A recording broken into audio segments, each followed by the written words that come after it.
108க்கு ஒரு விளக்கம் கேட்டிருக்கீங்க. அடுத்து பூக்கள் ஃப்ரெஷ்ஷாகவே இருக்குது, அதை ரிமூவ் பண்ணுறதுக்கு மனசே வரலன்னு சொன்னீங்க. நானும் அதை ஃபீல் பண்ணியிருக்கேன். வாங்க இந்த 2 கொஸ்டினுக்குமே ஆன்சர் பார்த்துடலாம். 108 எதற்காக வைத்தார்கள்? இந்த 8ங்கிறது மாயை. 1 0 8 அதான் 108 இல்லைங்களா?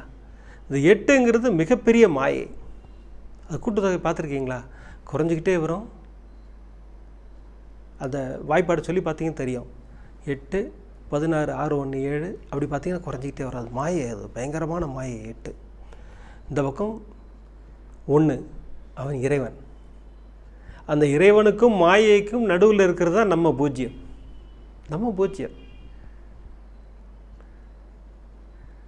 இல்லைங்களா? இதெல்லாம் சேரும்போது நமக்கு ஒரு மிகப்பெரிய தெளிவு கிடைக்கும் அப்படிங்கிறது தான் தாத்பரியம். அகத்திய மாமுனிவர் தெளிவாக சொல்லியிருக்கார். 108க்கு ஒரு அருமையான விளக்கம் சொல்லியிருக்கார். அதுதான் நான் உங்களுக்கு சொல்லியிருக்கேன். நான் பாபா உணர்த்திய ஒரு அற்புதமான விளக்கம். பூக்களை வச்சிடுறோம். வின்டர்லலாம் ஃப்ரெஷ்ஷாக இருக்கும் பூ. எனக்கே ரொம்ப மனசு கஷ்டமாக இருக்கும். எடுக்கலாமா வேணாமான்னு யோசிப்பேன். அப்புறம் சரி புது பூ இருக்கும்போது பழைய பூ எதுக்குன்னு சொல்லி எடுத்துருவோம்.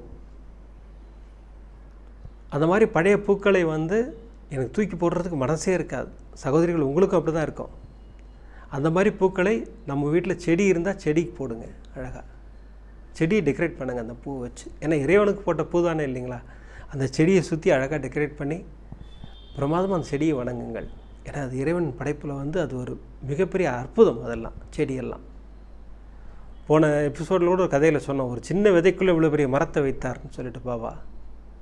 ஸோ அதே மாதிரி அந்த செடி நமக்கு எப்படி வேணால் உபயோகமாக இருக்கலாம்.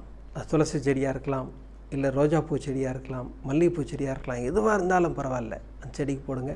அப்படி செடி இல்லாதவர்கள் உங்கள் வீட்லேயே அந்த பூஜை ரூமுக்கு ஃப்ரண்ட்டில் ஒரு சின்ன பிளேஸ் வச்சுருப்பீங்க இல்லையா? ஃப்ரண்ட்டில் அங்கே வரிசையாக வச்சுருங்க. அங்கே அப்புறம் வாடினோடனே தூக்கி போட்டுடலாம் நம்ம.